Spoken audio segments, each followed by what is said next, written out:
Bismillahirrahmanirrahim. Assalamualaikum warahmatullahi wabarakatuh. Kembali lagi ke channel Bimbingan Belajar Raihan. Kali ini kita membahas soal KSM-MTS Matematika Terintegrasi tahun 2019 untuk tingkat kabupaten kota part ketiga. Jadi kali ini kita akan membahas soal nomor 9 sampai nomor 12. Nah, langsung saja kita ke nomor 9.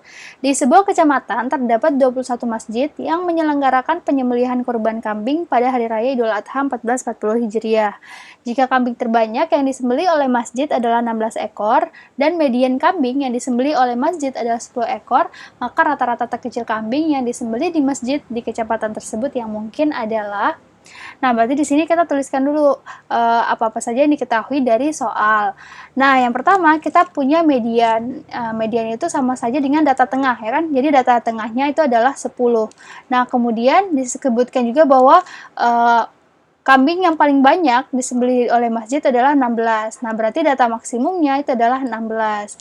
Nah, di sini karena kita punya 21 masjid, ya kan, yang menyelenggarakan penyembelihan kurban, nah berarti ada 21 data.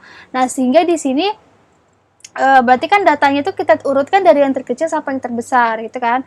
Nah, karena kita punya 21 data, berarti mediannya itu terletak di data ke-11 ya kan. Berarti di sini data ke-11-nya 10, kemudian data maksimumnya berarti data yang paling terakhir itu adalah 16. Nah, berarti untuk kita mendapatkan rata-rata terkecil, berarti terlebih dahulu kita harus tahu dulu kira-kira angka berapa saja yang kita substitusi, yang kita masukkan di data-data yang masih kosong ini. Nah, karena penyembelihan kambing itu kan sudah pasti dilaksanakan ya. Nah, berarti tidak mungkin kambingnya itu bernilai 0. Berarti sesedikit-sedikitnya berarti kambing yang disembelih itu adalah 1, ya kan? Nah, karena kita mau mencari rata-rata terkecil, berarti angka yang kita ambil itu adalah angka yang paling minimum. Berarti angka 1 untuk angka yang dari yang sebelum angka 10 ini, ya kan? Berarti dari sini kita ambil angkanya 1. Nah, karena 10 itu data tengah, nah berarti setelah angka 10 ini haruslah angka yang lebih dari atau sama dengan 10 gitu kan. Nah, karena kita mau mencari rata-rata terkecil, berarti angka yang terkecil yang minimum yang bisa kita ambil adalah angka 10. Gitu kan. Nah, sehingga untuk kita mencari rata-ratanya tinggal kita jumlahkan ke semua 21 data tadi, kemudian kita bagi dengan 21 sehingga kita dapat rata-ratanya adalah 6 gitu. Berarti jawabannya yang A gitu ya, teman-teman. Nah, selanjutnya kita masuk ke soal nomor 10. Diberikan dua kelompok data sebagai berikut. Jadi ada data 1. Jadi data 1 dan data 2 ini semuanya data tunggal. Ya kan? Jadi data 1 78, 87, 67 dan seterusnya. Jadi ini datanya masih acak gitu ya, belum terurut. Nah, kemudian ada data 2 isinya 65, 71, 53 dan seterusnya. Nah, yang ditanya adalah pernyataan yang salah mengenai data tersebut adalah. Nah, di sini kan di ABCD ini ada modus, kuartil 3, kuartil 1, dan rata-rata dari masing-masing data. Nah, sehingga di sini berarti untuk penyelesaiannya kita cari dulu, kita kumpulkan informasi yang bisa kita dapatkan dari data 1 dan data 2 yang mengacu pada di soal pilihan ini. Nah, berarti untuk menjawab soal ini, berarti kita butuh mencari modusnya, kuartil 1-nya, kuartil 3, dan rata-rata. Nah, berarti sebelum kita mau mencari keempat data tersebut, keempat info tersebut, berarti untuk data 1 kita harus urutkan dulu datanya dari yang terkecil sampai yang terbesar. Jadi itu tahap pertama yang harus kalian lakukan. Nah, baru di situ kita bisa mencari modusnya. Nah, dan dari sini baru kelihatan, oh ternyata modusnya itu adalah 54. Jadi modus itu kan dia data yang paling sering muncul. Nah, kalau kita lihat 54 itu di sini dia munculnya 2 kali. Sedangkan angka-angka yang lain kayak 65, 67, 68 itu kan munculnya hanya 1 kali saja. Nah, berarti modusnya itu adalah 54. Nah, kemudian kita punya kuartil 1. Ya kan, kuartil 1 berarti kan karena kita mencari kuartil 1 berarti data yang ke 1/4 dikali N plus 1. Jadi kalau kita mau mencari kuartil, kalau misalnya kita cari kuartil 3 berarti 3/4. Kalau kita mau mencari kuartil 2 berarti 2/4 gitu. Berarti X 1/4 kali N plus 1. Nah, berarti karena banyaknya data adalah 11, berarti N-nya 11 ya. Nah, berarti 1/4 dikali 12. Dapatlah dia data ketiga. Nah, data ketiga berarti 1, 2, 3, berarti datanya yang 65 gitu. Jadi data ketiga itu bukan data yang sebelum kita urutkan. Jadi bukan data yang ketiga ini yang 67 ini, tapi data yang setelah kita urutkan tadi. Nah, berarti datanya adalah 65. Nah, kemudian untuk kuartil 3 berarti kan data ke 3/4 kali N plus 1 gitu ya. Nah, berarti kita dapat data ke 9. Nah, sehingga data ke 9-nya itu adalah 81. Nah, kemudian yang terakhir, untuk kita mencari rata-ratanya, berarti tinggal kita jumlahkan ke semua data ini, baru kita bagikan dengan 11. Nah, jumlahnya adalah 803 dibagi 11, dapatlah 73, gitu ya. Nah, selanjutnya kita mencari info untuk data kedua. Nah, data 2 ini sama kayak data 1 tadi, kita urutkan dulu dari yang terkecil sampai yang terbesar. Nah, setelah itu kita bisa cari modusnya. Nah, modusnya adalah 65, kemudian kuartil 1, itu berarti karena datanya sama ya, jumlahnya 11, berarti kuartil 1-nya letaknya sama, yaitu di data ketiga. Nah, data ketiga berarti 1, 2, 3, nah berarti 60. Kemudian kuartil 3, berarti dia data ke-9, nah berarti data ke-9-nya adalah 75. Nah, kemudian terakhir rata-ratanya tinggal kita jumlahkan data-data yang berada di data 2 tadi, kemudian kita bagi dengan jumlah datanya yaitu 11. Berarti 748 dibagi 11 dapatlah 68. Nah, kemudian kita rangkum nih info-info yang kita dapat tadi. Modus data 154, modus data 265, kuartil 1 data 165, kuartil 1 data 260, dan seterusnya. Kayak gini ya. Nah, berarti tinggal kita cross-check dari ABCD yang ini, kira-kira yang mana yang tidak sesuai, atau yang pernyataannya salah. Nah, kita lihat yang pertama ada modus data 1. Modus data 1 tadi 54, ya kan? Kemudian kita bandingkan dengan modus data 2. Nah, di soal disebutkan bahwa modus data 1 itu sama dengan modus data 2. Padahal jelas-jelas berbeda ya. Di sini 54, yang satunya adalah 65. Berarti yang A itu salah, ya kan? Pernyataannya salah. Nah, tapi kita cek dulu untuk yang BCD. Jadi, belum tentu juga cuman A saja gitu ya. Harusnya A doang sih, cuman kita perlu ngecek saja yang BCD ini gimana. Nah, untuk yang B, kita punya kuartil 3 data 1. Kuartil 3 data 1 kan 81. Nah, kemudian rata-rata data 2 itu adalah 68. Ya kan? Berarti kuartil 3 81, rata-ratanya 68. Disebutkan di sini kuartil 3 data 1 lebih dari rata-rata data 2. Benar ya? Karena 81 itu lebih dari 68. Berarti yang B benar. Nah, kemudian yang C, kuartil 1 data 1 itu 65. Ya kan? Sedangkan kuartil 1 data 2 itu adalah 60. 65 lebih dari 60, benar ya? Berarti yang C juga benar. Nah, kemudian kita cek yang terakhir nih ya, rata-rata data 1 itu 73, sedangkan kuartil 3 data 2 itu 75. Nah, disebutkan di sini sama dengan 73 sama dengan 75, padahal salah ya, harusnya dia tidak sama dengan gitu. Nah, berarti karena yang ditanyakan pernyataan yang salah, berarti kan di sini harusnya berdasarkan jawaban yang kita dapatkan, berarti jawabannya ada dua nih, A sama D. Sedangkan kalau pernyataan yang benar itu B dan C. Nah, kayaknya di sini ada kesalahan pengetikan soal, jadi salahnya dari soal gitu. Jadi harusnya jawabannya itu di sini ada dua, yang pernyataan yang salah itu A dan D. Gitu ya. Oke. Nah, selanjutnya kita masuk ke soal nomor 11. Di suatu desa, kepala desa menginginkan semua penduduknya hafal Al-Quran. Setelah memilih metode yang tepat, ditargetkan jumlah penduduk yang hafal Al-Quran mengikuti pola berikut. Dengan 0 menyatakan satu orang penduduk. Jadi 0 ini menyatakan satu orang penduduk. Banyaknya penduduk yang hafal Al-Quran pada tahun ke-25 adalah. Nah, di sini kita lihat tahun ke-1 itu ada 2 orang yang hafal Al-Quran, kemudian tahun kedua ada 6 orang yang hafal Al-Quran, dan tahun ketiga ada 12 orang yang hafal Al-Quran. Nah, berarti kita harus tahu nih polanya seperti apa gitu, supaya kita bisa mendapatkan kira-kira ada berapa penduduk ya yang hafal Al-Quran pada tahun ke-25 tanpa menghitung secara manual gitu ya. Nah, di sini kita lihat tahun ke-1 tadi 2, tahun kedua itu 6, tahun ketiga di sini 12 ya. Nah, ternyata 2 itu bisa kita kita modifikasi jadi 1 kali 2, ya kan? Benar ya, 1 kali 2 itu 2. Kemudian 6 itu 2 kali 3. Dan 12 itu 3 kali 4.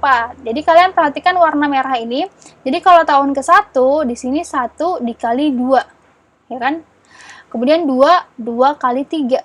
Kemudian tahun ketiga, 3 kali 4. Gitu, kelihatan ya polanya? Nah, berarti kalau tahun ke N, berarti N dikali N plus 1. Gitu ya. Jadi kan kalau tahun ke-1, 1 dikali 1 plus 1. Kalau tahun kedua, 2 dikali 2 plus 1. Kalau tahun ketiga, 3 dikali 3 plus 1. Berarti kalau tahun ke N, berarti N dikali N plus 1. Nah, sehingga kalau kita mau mencari tahun ke-25 ada berapa banyak penduduk yang hafal Al-Quran, berarti tinggal kita menggunakan pola ini saja. Berarti 25 dikali 251 yaitu 26 atau sama dengan 650. Berarti jawabannya adalah yang D gitu ya. Nah, yang terakhir, misalnya soal terakhir yang kita bahas di soal ini, diberikan sebuah jajar genjang ABCD.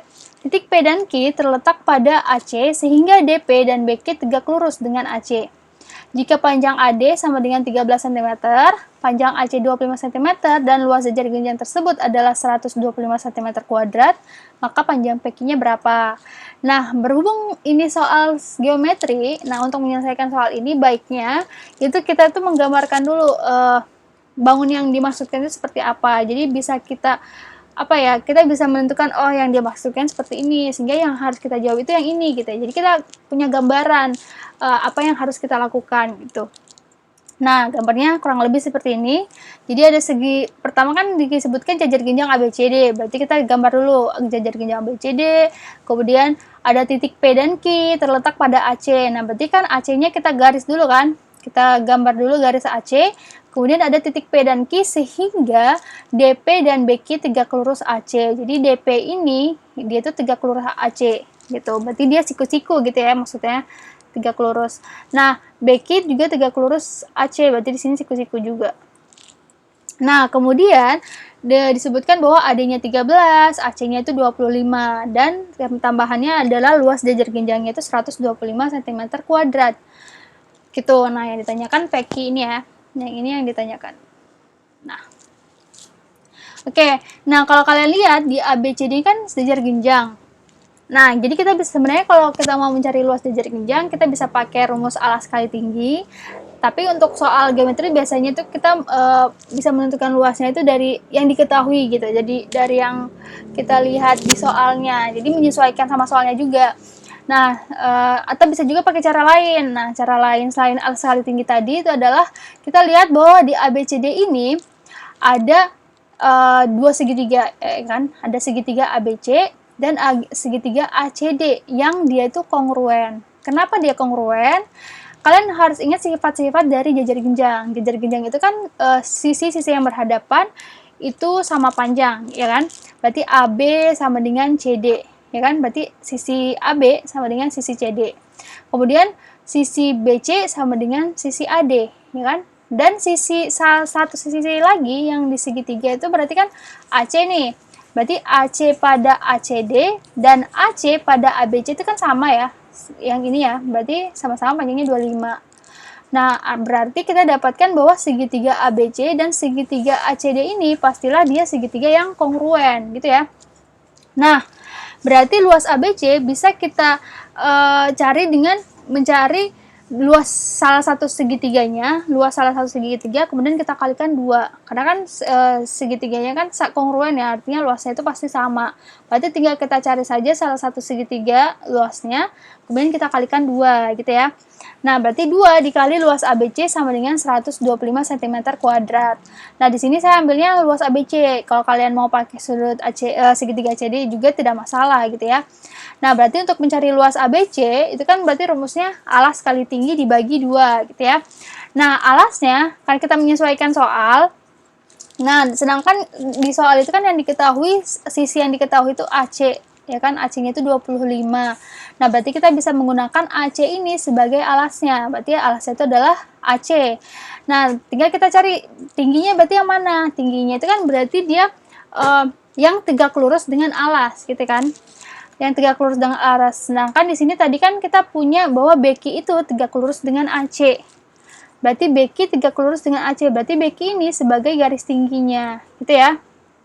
Nah, berarti tingginya adalah BQ. Kita bagi 2. Nah, 2 ini dengan 2 yang ini kan dia berarti saling menghabiskan ya. Berarti tinggal AC kali BQ. AC-nya 25, berarti 25 kali BQ sama dengan 125 cm kuadrat. Berarti BQ-nya sama dengan 5 cm. Nah, berarti di sini BQ-nya 5.